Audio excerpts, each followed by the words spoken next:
One system after forcing Emily into the maid outfit again, a line of scrolling comments suddenly floated before my eyes. The villainous male side character is so shameless, always finding ways to humiliate our female lead. It's okay. Once the female lead reunites with her wealthy mother and becomes a business queen, she'll have the male side character completely ruined. Requesting a tutorial to skip the villainous male side character scenes and go straight to the sweet daily life of Baddie and the female lead after. As the comments finished scrolling, my hand, which was undoing the third button on Emily's outfit, abruptly paused. She was blushing, but her eyes were clear and cold, her tone carrying a hint of imperceptible stubbornness. "Aren't you going to continue?" I took a deep breath, complex emotions churning within me. I slowly buttoned back up the buttons I had just undone and said in a low voice, "You can go." Emily froze for a moment, seemingly not expecting me to say this. A trace of confusion flashed across her face. "What did you say?" I lowered my gaze, my eyes involuntarily tracing down her slender waist until they settled on her wrist hanging by her side. I had carefully selected this outfit for her over a long time. The bottom was a pleated skirt, and the top fit well, perfectly outlining her slim waist. It wasn't a revealing style. It even had a touch of restrained elegance, which, enhanced by Emily's cool temperament, made her look even more distinguished. But according to the meaning of those comments just now, Emily should be feeling humiliated at this moment, thinking I was degrading her. Thinking of this, I only felt immense fatigue and helplessness. It was utterly pointless. So I put down the camera in my hand and repeated, "I said you can go. I don't want to take photos anymore. I'm currently starting a business with my friend Leo. Leo is responsible for designing the styles, and I'm responsible for photographing the models." Emily herself had personally agreed to my request to wear the clothes I prepared and let me take a set of photos of her. She yanked the cat ear headband off her head, her thin lips pressed together, implicitly showing her dissatisfaction. "Alex, what kind of tantrum are you throwing now? Didn't I already agree to let you take the photos? What more do you want?" At this moment, the scrolling comments that had disappeared quickly started rolling again. What's gotten into the male side character all of a sudden? The female lead already swallowed her pride to take photos with him. What does he try to do? He's raising the female lead's hatred for him again, courting death with no limits. Don't worry, everyone. This villainous male side character eventually jumps from the 20th floor. He dies miserably. Hearing the words 20th floor, my heart suddenly tightened. My shoulders trembled slightly, and I subconsciously and subtly distanced myself from her. My voice also became softer. "I'm not throwing a tantrum. I just feel like you don't seem willing to cooperate with the photo shoot. I don't want to make things difficult for you, forcing you to do something you don't like." Emily was taken aback, a flicker of disbelief welling up in her eyes. Perhaps I had pestered her too much in the past, so now that I had relented so easily, she found it rather surprising. "Really? Just that? You're not secretly hatching some other bad idea, are you?" I quickly shook my head, my gaze sincere. "No, really." Emily looked down at me, the emotion in her eyes hard to read. After a long time, just when I thought she wouldn't speak again, she stuffed the cat ear headband into my hand, her voice a bit hoarse. "Then I'm going to study." After Emily left, my tense body finally relaxed. At this moment, more scrolling comments floated before my eyes. Would the villainous male side character let the female lead off so easily? I think this is a feigned retreat. He's probably thinking of some new way to torment the female lead. Last time, the female lead didn't go to the music festival with him, so he fired her mother from her job out of revenge. The female lead's mother was secretly wiping away tears as she left with her belongings. After reading these bullet screen comments, I unconsciously tightened my fingers. It wasn't like that at all. The reason I so forcefully dismissed her mother, who worked as a maid in front of Emily, last time was because prior to that, I had discovered her mom's cancer diagnosis report. Emily's mother, firstly, didn't want her daughter to be burdened with huge medical debts because of her illness, and secondly, she was afraid of affecting Emily's graduate thesis defense, so she wanted to keep hiding it. So after I found out, I immediately contacted the best medical team, urged her to be hospitalized for treatment, and staged that scene precisely to help her keep it a secret from Emily. Yesterday, the attending physician told me her mother was recovering well from the surgery, estimating the time, she should be ready for discharge soon. 2. Midnight encounter the next day. In the early hours of the morning, I was suddenly awakened by thirst. My throat felt uncomfortably dry, so I decided to go downstairs to the kitchen for a glass of water. As I passed Emily's room, I inadvertently noticed her light was still on. Instantly, the image of her sitting at the desk with a straight back, her slender fingers gently turning the pages, her thin lips slightly pursed in concentration, surfaced uncontrollably in my mind. The image was so vivid, as if she were right there before my eyes. However, just then, the content of those bullet screen comments from the morning suddenly burst into my thoughts. Those comments filled with malice towards me felt like sharp thorns piercing my heart. I instantly snapped back to reality and shook my head hard, trying to dispel these unpleasant thoughts. Just at this moment, the sound of light footsteps came from the hallway. Instinctively, I quickly ducked into the corner by the stairs, peeking out slightly to see what was going on. I saw David dressed in blue pajamas and holding a glass of milk, knocking on Emily's door. In that instant, a few lines of bullet screen comments appeared before my eyes again. Ah, the precious boy MC finally appeared. He's so cute, like a little sunshine.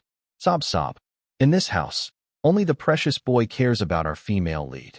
My feelings for the precious boy are complicated. I want to birth him. Emily opened the door quickly. Seeing David there wasn't the slightest hint of surprise in her eyes, as if she were already accustomed to his presence. She simply pushed up the black half-rimmed glasses on her nose with her index finger, then naturally took the milk from David's hand, her ears tingling slightly red as she murmured a soft thanks. The moment their fingertips brushed inadvertently, the bullet screen comments scrolled wildly, everyone shouting they were going crazy shipping them. David's soft voice echoed in the hallway. Emmy, will you come to the aquarium with me this weekend? Emily paused for a moment, not answering immediately. She just tilted her head back and drank the milk in one go. What's wrong with the FL?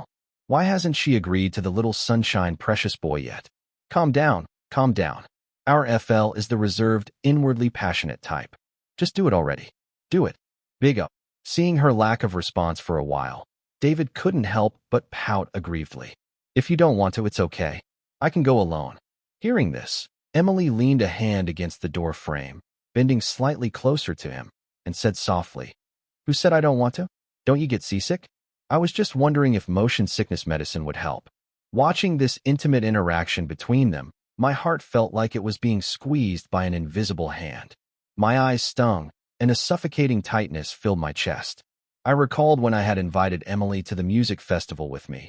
She had merely replied, I don't want to waste time on such childish things. But now she not only readily agreed to David's invitation, but was also thoughtfully considering the potential discomfort he might experience with water activities. So it wasn't that she was afraid of wasting time. She just didn't want to waste it on me. 3. Heartbroken farewell. Back in my room, watching those 99+ bullet comments frantically scrolling, my eyes started to sting uncontrollably again. Only at this moment did I fully realize that in this sweet, pampering novel, I was nothing more than a despised, villainous male supporting character. Meanwhile, my younger brother with no blood relation, David, was the male protagonist of this world, and Emily was his destined official pairing. All these years, what did my affection for Emily even amount to? Emily had poor health since childhood. To nourish her, I always forced her to eat vegetables and meat she disliked. In high school, to earn tuition fees, she would always sneak off to work all night at a convenience store after evening self-study, which made her drowsy in class the next day. After I found out, I had that job terminated behind her back and also got Dad to provide enough funds for her university tuition. But only now did I realize that in her eyes, everything I did was filled with coercion and humiliation, and she even planned to retaliate against me later, aiming to cause my family's ruin. Since that's the case, why should I continue to hold on? I spent several hours packing the things Emily had given me over the years, from childhood until now, piece by piece into a cardboard box. Called gifts, most were actually just things she had casually handed me, yet I had treated them like treasures, carefully preserving them all these years. Now, holding this cardboard box, I tossed it into the storage room as if discarding my entire unrequited past. For a distant turn, Emily and I were pursuing postgraduate studies at the same university, even sharing the same advisor, although I was a year behind her. The next day, after we finished an experiment together, Emily remained focused on organizing data, showing no sign of intending to leave the lab. Usually, I would have quietly waited by her side, but after everything that had happened, my mindset was different this time. I packed up my things directly and turned towards the door. "Alex," her voice came from behind, stopping me. I stopped and turned back, a hint of distance unconsciously showing in my eyes. "What is it?" I asked. She stood up, walked over to me, her gaze fixed on my face. "Are you leaving now?" "Yes," I replied curtly, ready to leave. But she suddenly reached out, gripping my wrist firmly, the strength in her hold subtly forbidding me to pull away. "It's dark outside. Come home with me." "No need," I refused. Emily lowered her gaze to look at me, her pupils clear yet deep. "What tantrum are you throwing now? Because I went to the aquarium with David? Are you jealous?" Just then, a few lines of bullet comments appeared before my eyes. Is the male supporting character ever annoying? The moment something doesn't go his way, he forces the female lead to coax him. If the female lead weren't also heading out to buy a small cake for the male lead, she wouldn't have asked him to come home with her. Seeing these bullet comments, my heart felt like it was violently wrenched, aching with an indescribable bitterness. So in her mind, I was just someone who throws unreasonable tantrums. Actually, I should have understood long ago. Growing up, Emily affectionately called David Davy, but she always addressed me by my full name. This subtle difference was a reflection of her true feelings. I forcefully pulled my wrist free, my tone calm, yet laced with finality. "I'm not throwing a tantrum. Who you accompany to the aquarium is your freedom." Emily chuckled lightly, however, her smile carrying a hint of smug certainty. "Still say you're not jealous?" Completely exasperated and unwilling to argue further, I simply turned and strode away, leaving her standing alone in the lab. For layers of misunderstanding, I hadn't expected Emily to get home before me. When I walked into the house, I saw David holding a chocolate cake, smugly showing off to me. I said yesterday I wanted chocolate cake, and today Emmy bought it for me. I just gave him an indifferent glance, not wanting to engage, and tried to walk straight past him. But just as I brushed past, David suddenly grabbed my arm. His deliberately long nails, sharp and pointed, dug painfully into my flesh. I instinctively raised my hand to shake him off, but he used the momentum to fall straight onto the floor, the delicate cake in his hand shattering. David's eyes instantly reddened, and he burst into tears. "Brother, I just wanted to ask if you wanted some cake. Why did you push me? I know I'm not Mom and Dad's biological son, and I know you've always resented me for taking your place as the family's young master for so many years, but I really didn't do it on purpose." Emily quickly helped him up, then turned to me, her face hardening, her tone full of reproach. "Alex, you've gone too far. Apologize to David." I stared at her in disbelief, anger flaring up. "Emily, are you blind?" He grabbed me first. As I spoke, I pushed up my sleeve. The bruised red marks on my arm were clearly visible, the skin even broken in some places. Emily froze for a moment, but David spoke again, sounding aggrieved. "Maybe my nails are too long. I couldn't quite control my strength. That's how I accidentally hurt brother. It's all my fault, all Davy's fault." Tears glistened in his eyes, making him look utterly pitiful. Emily comforted him softly. "You were just careless. It's not your fault." My eyes reddened with grievance, and my voice grew hoarse.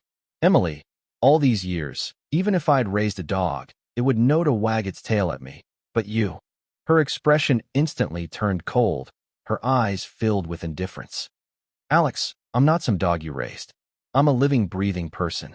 Her voice was ice, cold, like a sharp blade stabbing straight into my heart.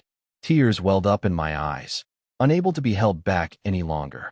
Emily stared at me, her throat moved, and she opened her mouth as if to say something, but ultimately remained silent.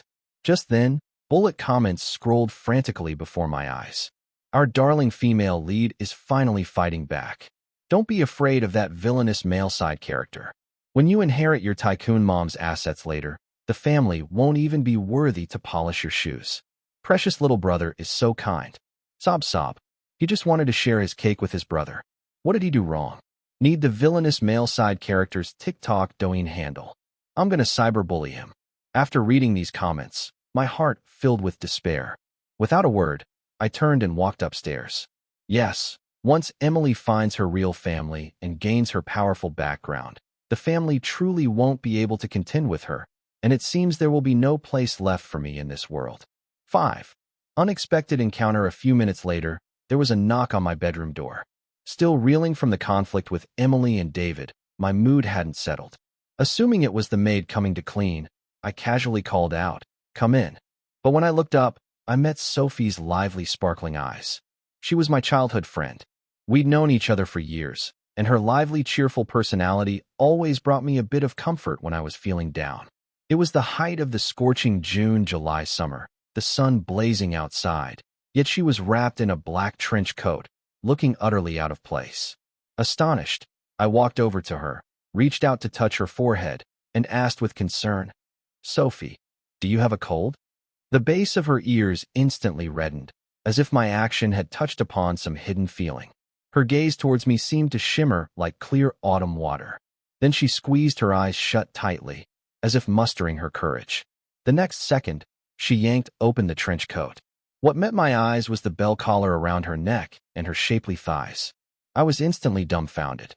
It was actually an XXS-made outfit. Sophie lowered her gaze to look at me, her voice soft and sweet, carrying a hint of playfulness, yet also some nervousness. "I can wear this kind of outfit too, can I? Don't look for someone else." Just then, my phone vibrated. I opened the text message and saw it was from Leo. "Help. As soon as Sophie heard you were looking for Emily to model for the photo shoot, she grabbed the latest outfit I designed and left." Only then did I understand the reason for her actions. My face flushed, feeling a bit embarrassed, and I didn't dare look directly at Sophie. At the same time, my bedroom door was pushed open again without any warning.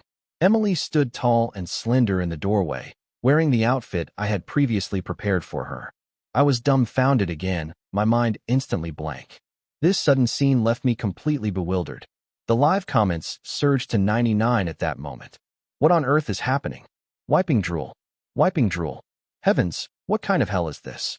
Showdown is this. Wajang Jiaja Sangwen Ji Shi Wancheng Run Thura. 6. The courage to refuse. There was a moment of silence in the air, as if time itself had frozen. Sophie was the first to react. She quickly pulled her trench coat tighter around herself, covering her chest with both hands, and roared at Emily. "Emily, are you a damn pervert?" Her voice was filled with anger and humiliation. After all, anyone would find such a scene both awkward and infuriating. Emily leaned against the door frame, with her arms crossed, appearing calm, but a flicker of barely concealed panic flashed in her eyes. She glanced Sophie up and down, whose legs were partially exposed, and said as if sighing, "After working so hard for so long, I still can't compete with someone as purely provocative as you." Enraged by this comment, Sophie was about to charge forward angrily. Before she could act, I reached out and stopped her. The situation was already chaotic enough. I didn't want to make things worse.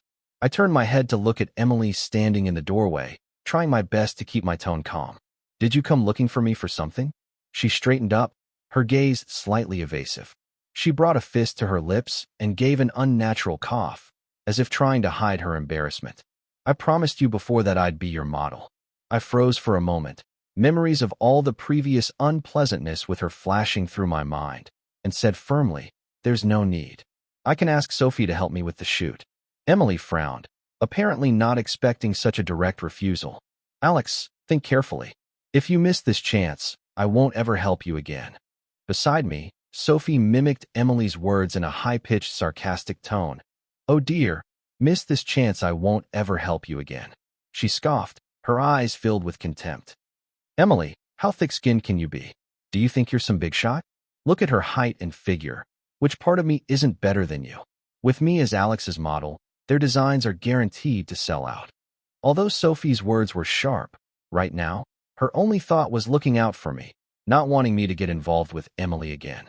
I nodded in agreement. Although I wasn't sure why Emily was acting so strangely, volunteering to be my model, I didn't want anything more to do with her. After a moment, Emily's chilling gaze swept towards me. "Alex, do you really think so?" My answer was extremely decisive. "Yes." Seemingly finding it absurd, Emily gave a laugh born of anger before leaving. She threw out two sentences. One was, "Don't you regret this?" The other was, and don't forget my height without shoes is 175 centimeters, but Sophie is only 172. I was speechless for a moment, watching her leave. After Emily left, the barrage of comments went wild again. More of this catfight battle royale, please.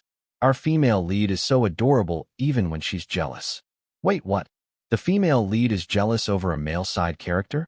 Are you kidding me? 7. A moment of ambiguity staring at the comments. I froze in place, utterly bewildered. Emily jealous of me? How is that possible?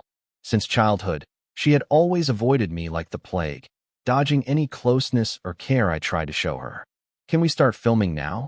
Sophie's sweet voice sounded beside me. She waved a hand in front of my face, then leaned in slightly closer. I snapped out of my daze, my gaze inadvertently landing on her curvaceous figure. My face burned instantly, heat spreading from my ears down to the rest of my body. We'll start now. Before I could finish speaking, my scorching earlobe was suddenly pinched lightly by her fingers. A cool sensation spread slowly through my scalp, and I instinctively stiffened. Noticing my reaction, Sophie's lips curled into a faint, almost imperceptible smile. Her graceful figure leaned in closer, exuding a uniquely gentle aura as she whispered, "Alex, why are your ears so red?" With that, she picked up a bottle of water beside her and unscrewed the cap. The room fell silent except for the soft glug-glug of her drinking. Glistening droplets trickled down her slender neck, shimmering faintly under the light. I stared blankly, my gaze unconsciously drawn to her, only to accidentally meet the sidelong glance she cast my way. At that moment, her grip loosened, the bottle slipped from her hand, spilling its contents and instantly soaking the already scant fabric of her top. The nearly transparent material clung tightly to her body, perfectly outlining her alluring curves. Sophie bent slightly, resting her slender yet firm hands on the table behind me, effectively trapping me in an intimate, ambiguous embrace. Her delicate face drew closer and closer, her nose almost brushing against mine. I could even feel the warmth of her breath. "Alex, wouldn't this make for a better shot?" Suddenly, she took my hand in hers, and under her guidance, I slowly pushed her top upward. "Do you want to see?" Her voice was sweet, dripping with allure. Flustered, I shut my eyes, my heart pounding like thunder. Instinctively, I pressed my hand against her shoulders, trying to push her away. 8. The abyss of misunderstanding at that critical moment. The door to the room swung open abruptly once again. Sophie's eyes snapped shut, a vein twitching faintly at her temple as she gritted out through clenched teeth, "Are you kidding me? Who the hell doesn't knock before barging in?" Outside, David's eyes widened in shock. His voice shot up an octave. "Bro, Emmy and Sophie, sorry for interrupting. I'll leave now." He pretended to hurry away but bumped into Emily behind him.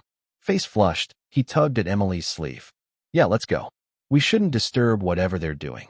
But Emily remained rooted in place, her gaze fixed on my hands pressing against Sophie's shoulders. Her brow arched slightly, her eyes filled with detachment and coldness. "So, this is what you're up to. If you're going to do this kind of thing, maybe do it outside next time. It's not really appropriate at home." Sophie immediately straightened up, her smile vanishing as frost overtook her expression. Before she could speak, I strode up to David and demanded angrily, "What exactly do you think I was doing? Wouldn't that look bad? I haven't even settled the score with you for barging into my room without knocking, and now you're here twisting the facts." David's eyes instantly turned red. He shrank back, hiding behind Emily, his voice trembling slightly. "Even though Sophie grew up with you, you can't just bring her back to your room to do that kind of thing." An unnamed rage surged within me. I instinctively reached out, wanting to drag him out from behind Emily. Just then, my wrist was suddenly gripped tightly. The force was so strong it felt like my bones would shatter. I turned my head and saw a flicker of contempt in Emily's eyes as she looked at me. What did David say that was wrong? Her gaze was ice cold, piercing like a sharp blade aimed straight at me. "Alex, your affection is truly worthless." I stared at her in disbelief. After confirming I hadn't misheard, I took a deep breath, forcefully wrenched my hand free, and roared. "Sophie and I were working. That's my business. And yes, my affection is worthless because I was blind from the very beginning." Emily froze. She glanced down at me, My eyes rimmed red and face flushed with anger. After a moment, her cold voice came from above me. Whatever. With that, she took David's hand and left without looking back. 9. The awakening of true love. A few lines of bullet comments quickly flashed before my eyes again. Boo-hoo, little bro's values are so upright. The villainous male supporting character's private life is actually so improper. Pure malice. When will the male supporting character finally get written out? So annoying. Looking at these bullet comments, the knuckles of my clenched fists turned white from the force. Anger and grievance surged within me like a tide. Those baseless accusations stabbed at me like sharp knives. Behind me, after letting out a curse, Sophie was so angry she was about to chase after them to demand justice for me. I quickly stopped her. Sophie looked at me, confused, her eyes filled with bewilderment and unwillingness. Alex, swallowing insults isn't your usual style. I gave a bitter smile and thought silently, but what else can be done? Emily and David are the male and female lead of this world. The entire world seems to revolve around them.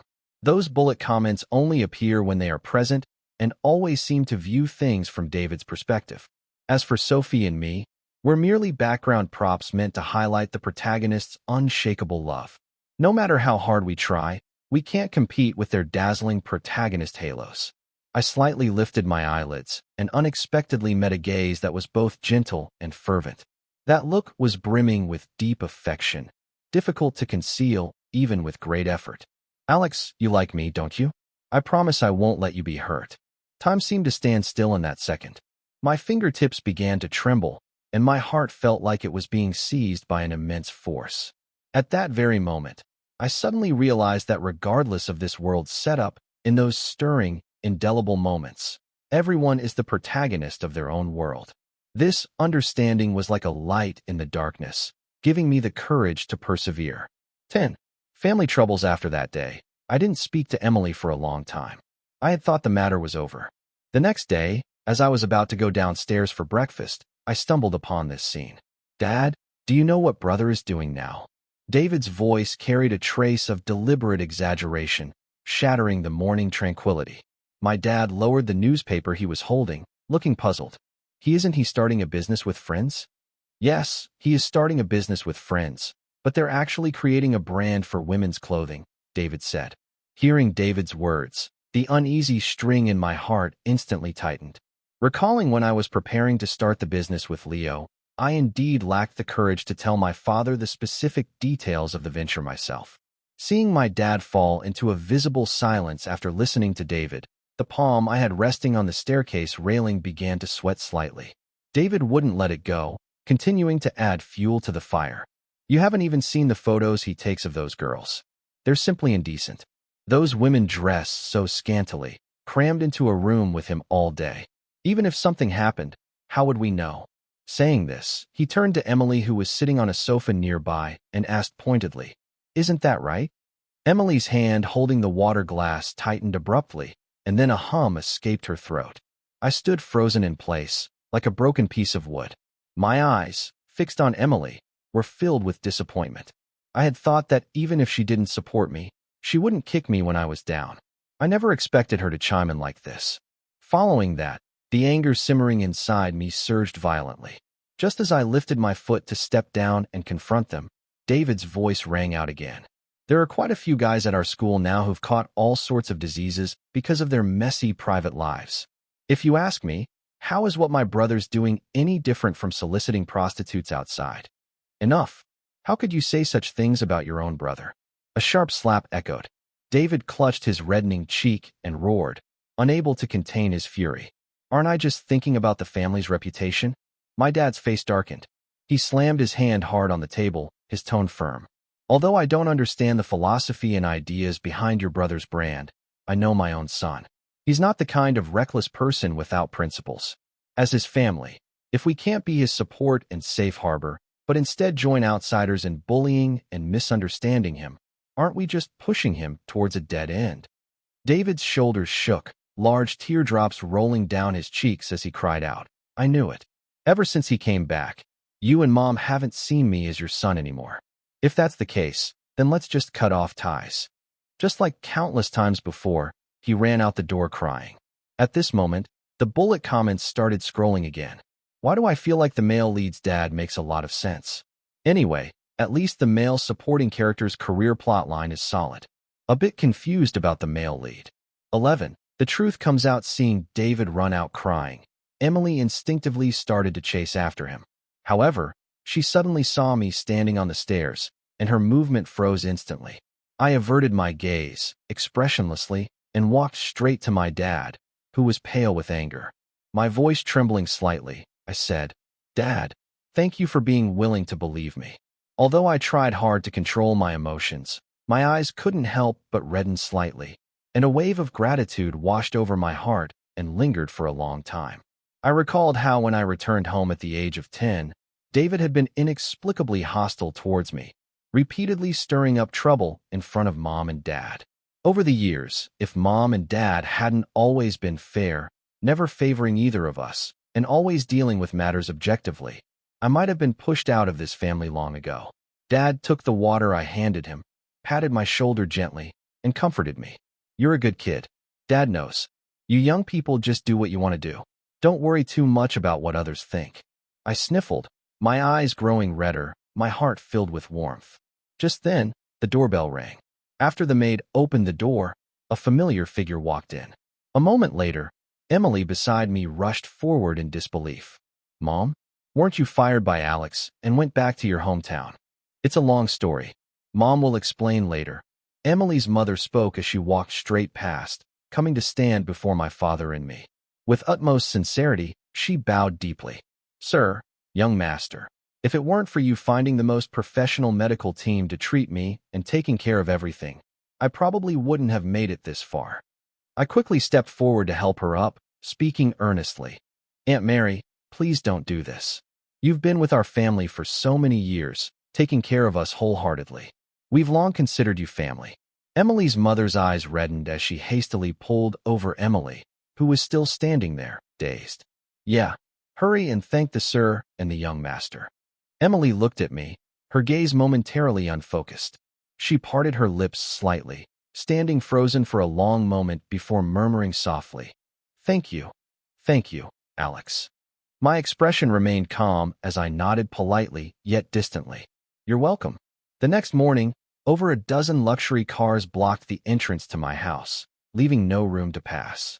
At the same time, news of Emily's identity as the illegitimate daughter of the CEO of Stellar Group quickly surged to the top of trending searches. Emily hid in her room, refusing to come out, seemingly unable to accept the truth. I, however, felt a faint sense of relief. Once she left the family, I wouldn't have to tread on eggshells anymore, afraid that a single misstep might offend her and plunge the family into danger in the future. But I hadn't expected Emily to knock on my door herself. "I'm leaving tomorrow," she said, staring straight at me unblinking. "Congratulations. It's late. You should rest early," I said, moving to shut the door, only for her foot to wedge itself in the gap.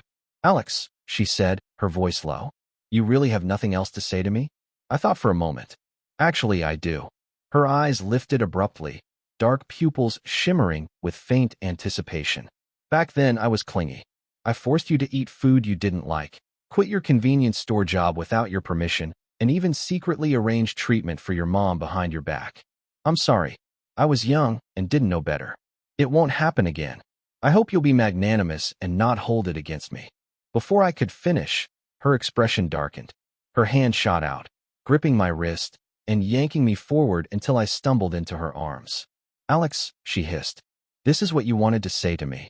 She glared down at me, displeasure written across her face. I blinked at her with utmost sincerity. "Yes, before I didn't know you liked David. If you made it clear, I wouldn't have shamelessly clung to you." Emily closed her eyes, her breathing slightly uneven. "From start to finish, I've only ever seen David as a younger brother. I've never had those kinds of feelings for him."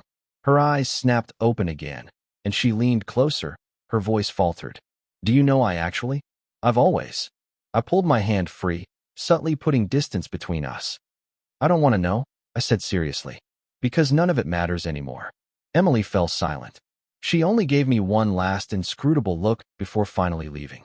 "Bao Chan, Hai Wei Wan Chong, Zhang Ji Shu Tong San Su Dong Dan Chu, Shu She Run Sura." 12. choice and letting go during this time. Emily had sought me out a few times. One time, after I got off work, she was standing downstairs from the office building Leo and I rented, holding a bouquet of sunflowers and waiting for me. I saw her from a distance, dressed in a crisp white suit, standing tall and straight. For a moment, I almost doubted if I had recognized the wrong person. It wasn't until she offered the bouquet to me with an unusual expression and said softly, "Long time no see," that I was pulled back to reality. In just a few short months, the sense of youthful naivety about her had been replaced by a more composed and reserved temperament. My gaze swept over the sunflowers in her arms. Emily smiled somewhat awkwardly. I arranged them myself. They might be a bit ugly. Please don't mind. Hearing her familiar voice, I couldn't help but drift off for a moment, involuntarily recalling the year I turned 18 and my coming-of-age banquet. Emily had also given me a bouquet of sunflowers just like this one, though of course, only after my persistent pleading. Back then, faced with so many exquisite and luxurious gifts, I had carefully cradled only that bouquet of sunflowers, treasuring it. Later, simply because David said, "I want some too," Emily pulled several stems from the bouquet and gave them to him. When I found out and confronted her angrily, she merely glanced up indifferently from the pile of study materials on her desk and said, "I didn't give him all of them. It was just a few stems. You don't have to be so petty, do you?" In the end, I ran back to my room, eyes red, and in a fit of pique, smashed the picture frame I had intended to use for pressing the flowers. In my diary, I wrote stroke by deliberate stroke, "Next year, I will not like Emily anymore." The bitterness of that pain is still fresh in my memory, but now I am no longer that lovesick boy, nor do I long for that out-of-season bouquet of sunflowers. So I said calmly, "I don't like sunflowers anymore because Sophie gives me a bouquet of baby's breath every day now." Emily's indifferent eyes suddenly widened. She opened her mouth several times but couldn't utter a word, as if struck by my statement, her heart filled with complex emotions. 13. The second encounter the second time was on my birthday. After Sophie confessed her feelings to me in public, Emily suddenly burst out from the crowd. "Alex, I admit that in the past, the thorns born from my own insecurities hurt you considerably." She looked up, her eyes slightly red and filled with remorse. "Back then, I was proud and arrogant, thinking everything you took upon yourself to do for me was just to flaunt your superiority as the young master of the family. But later, I realized your affection for me was purely about wanting me to become better." It was rare to see such an almost pleadingly humble expression on Emily's face. "Can you not fall for someone else? Give me one more chance, please." Towards the end, her voice grew quieter, somewhat hoarse with a faint hint of a sob. She reached out to take my hand, but I subtly moved it away. Emily's hand froze in mid-air, then clenched into a fist before she withdrew it. She took a deep breath, glanced towards Sophie at the side, and asked softly, "You have your answer, don't you?" I turned my head slightly to look at Sophie, who stood nearby holding a large bouquet. She was looking at me nervously, her gaze fixed on me expectantly, like a cat waiting for its owner, her eyes filled with both anxiety and anticipation. The surrounding noise seemed to fade away at that moment, leaving only the sound of my own pounding heart. I looked at Emily. Those once fervent emotions seemed to echo faintly in my heart, but now there was only calm. The past hurts she had inflicted surfaced one by one in my mind. The old heartache and resentment had now dissolved into nothing more than a soft sigh. I took a deep breath and began slowly. "Emily, I don't want to dwell on the past anymore, but those hurts have left their mark on my heart." I paused, looking at her with firm eyes. "When I'm with Sophie, I feel cared for, needed. She understands my every glance, every subtle emotion." Emily's body trembled slightly. She bit her lower lip, fighting back tears. "Alex, I know I was wrong. I can change. I was just slow to realize, slow to discover my feelings for you." I shook my head, cutting her off. "Emily, feelings aren't something you can just reclaim whenever you decide you want to cherish them. I admit I used to fantasize countless times that you would turn back and look at me, but now everything is different." Sophie walked over gently, handed me the flowers, and then linked her arm through mine.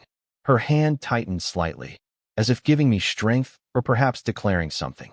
She looked at Emily, her eyes holding no hostility, only frankness. Emily, Alex and I are together because we love each other. I will take good care of him. The light completely faded from Emily's eyes. She staggered back a step, her face etched with loss and despair. I understand. Her voice trembled slightly. I wish you happiness, Alex. But a hint of madness flickered in her eyes. With that, she turned, her steps heavy, and left. Watching her retreating figure, my heart was filled with mixed emotions. Once she was my whole world, the direction of all my efforts, but now we were heading down different paths. Sophie squeezed my hand tightly. Her touch was warm and soft. Alex, no matter what happens in the future, I will always be by your side. I gripped Sophie's hand back and turned to look at her. Tears glistened in her eyes, yet she wore a smile. Thank you, Sophie. You show me how wonderful it is to be loved.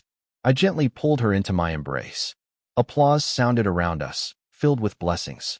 But in that moment, my world contained only her. On this night, filled with love and regret, I finally let go of the past and embraced the future that belonged to me. And Emily would become an unforgettable part of my memories, a reminder that cherishing the person before me is what matters most. 14. Epilogue. Her affection. The novel ended, and Emily naturally awakened, realizing just how disgusting David truly was. Having been rejected by me, Emily immediately turned her hatred towards my younger brother. Aboard a luxury cruise ship. David, it's all because of you that he rejected me. Emily, eyes red, stared at David and spat out the words. It's all your fault. I hate you men. Take David and throw him into the sea to feed the fish. Sister, spare me. Why are you doing this to me? David pleaded, putting on a weak and fragile act. Smack. Emily struck him across the face. You scum. I won't waste any more words on you. You lot. What are you waiting for? Right?